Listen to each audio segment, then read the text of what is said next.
The questions about life, life's purpose, and the activities one should do first in matters of career and relationships are a few of those heavy questions pondered over at one time. But I've been able to focus intensely elsewhere. For example, have you ever thought how much of someone's life actually gets used living?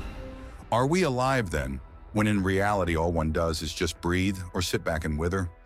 Such are the questions that expand the marking envelope.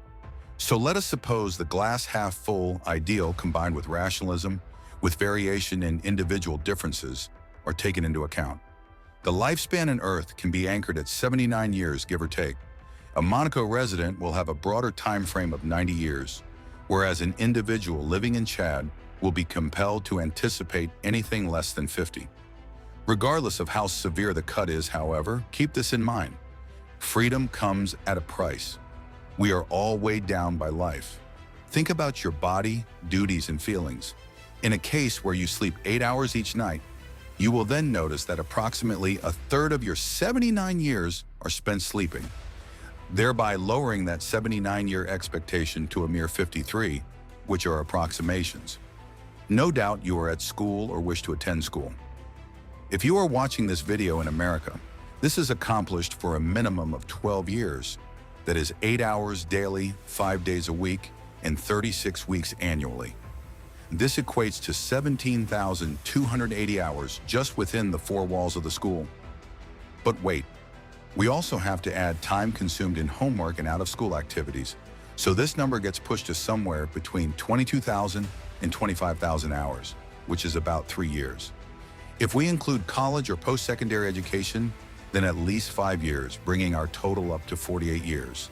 So just like your education must be implemented with your qualifications, all the expense on education must also be implemented. Most probably, you will once more look for a position which corresponds to the level you have completed. It will probably be a proper suit, and you will be putting in 40-hour weeks on a regular basis, perhaps more. Let us say, for example, a person has 2 weeks holiday per annum. The average human life in the civilized world is approximately 70 years, and out of this, 40 to 50 years are dedicated to work, so let us just take the average and use 45 years.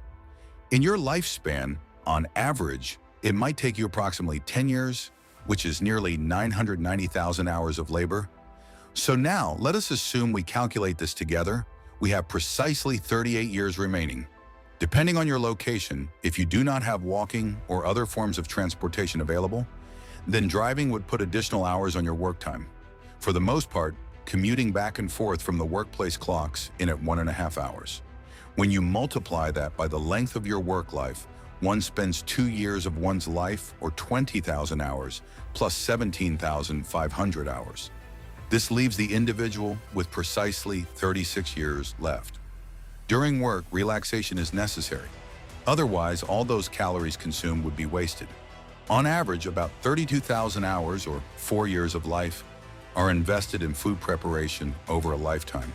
Time consumed in eating, however, averages about 70 minutes daily. All of these taken together leave about 32 years of life. Conversely, about an hour is lost in the 24 for upkeep chores, doing dishes, cleaning, and even housework. It all accumulates, cleaning time along with other necessary house chores, which would still be pending, showering, washing laundry, and the like. In the course of a human's life, the amount of time spent on such work would roughly total about 3 years, or more, about 29,000 hours. That leaves 29 years more. Eventually, all that water and other food you've so diligently kept in will have to come out. And sure enough, you're going to spend almost 3 months just sitting on the toilet. Yes, of course, others waste time, and we do it best. If we add up all the phones, it's estimated that we'll all spend 15,000 hours on them collectively. That's about 13 years. And that, by the way, is just your phone. And that doesn't include the hours that you've already spent watching TV, playing games, and so on. 16 years left. However, let's assume you are lucky to have a retirement at the age of 62. Then all that remains is to relish the feel of being retired for the rest of your life. Unless you are functioning properly, more than 50% of adults who retire at the age of 65 have some sort of disability, and approximately 15% of those have 4 or more. So chances are pretty good, if you're one of those individuals, that you'll be going in and out of medical treatment pretty frequently. So those final 16 years of idleness you have, it's a myth. It definitely does not represent freedom. In effect, out of the 79 years of your life, you have only 1 year to live your wildest dreams, and for the rest, 78, you will be limited to living according to society's needs. No matter how old you are, you may very well be approaching the end of your most valuable relationships in your life. For example, when you are a child, from age 1 until roughly 18 when you go to school, you remain in close proximity to your parents throughout the greater part of your day. If you make a rough estimate that your parents are 45 years old when you complete your schooling, and they still have 30 years of life left, it is a grim reality check, really. You understand that your activity list and duties shift, needing to find a job, begin dating, and cope with your life priorities. You start to turn attention to really living life, and now everything else is all that is remaining for you for the rest of your life, except for the 5% that you were not able to hold on to. Ultimately, only one thing does not count: your happiness. It is amazing how many people do a lot of things in this life, merely to hope that they work and not to actually get anything done. For instance, individuals work for 40 years in an unhappy job to make an extra $30,000 per year, to have a car that they only use to go to work. It's fleeting pleasure and not real fulfillment. For example, individuals train to become doctors just because their mother, father, or some other person instructed them to, not because they want to. I earnestly desire that every single person who is viewing this video becomes highly rich and popular, so that they would realize that this is not the aim of life. The aim is to enjoy what you're doing as you're doing it. Fine, sure, making it through the 45 working years, or however many there are, is going to be tough. But what if each morning going through the daily grind was not such a horrible experience? What if, for example, your happiness is in your work? Well, life is not a straight line, and you can't follow a laid-out map. That is just how the system works. Rather than taking a day as it is, we like to spend a lot of time thinking how the next day will be. All right, sure, we have to eat, but what if we could make those meals more valuable by eating with good friends or family or people who make the quality of your life better? Sure, the drive can be a bit draining at times, but what about when you make use of it to listen to podcasts, or when you carpool with your coworkers? All that 13 years you spend on the phone will seem like wastage.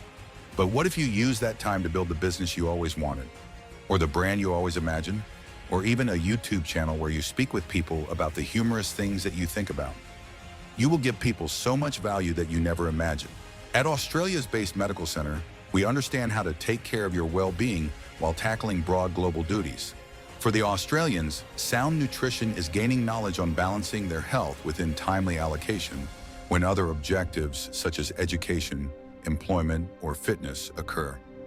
F45 trainings provide an example of an enterprise that saves time for customers, whether skill or simply for connections with people. Yes, it is a fact that time is something which each and every person has at their disposal, but if you consider it rightly, there are some aspects that are only exclusive to a single person.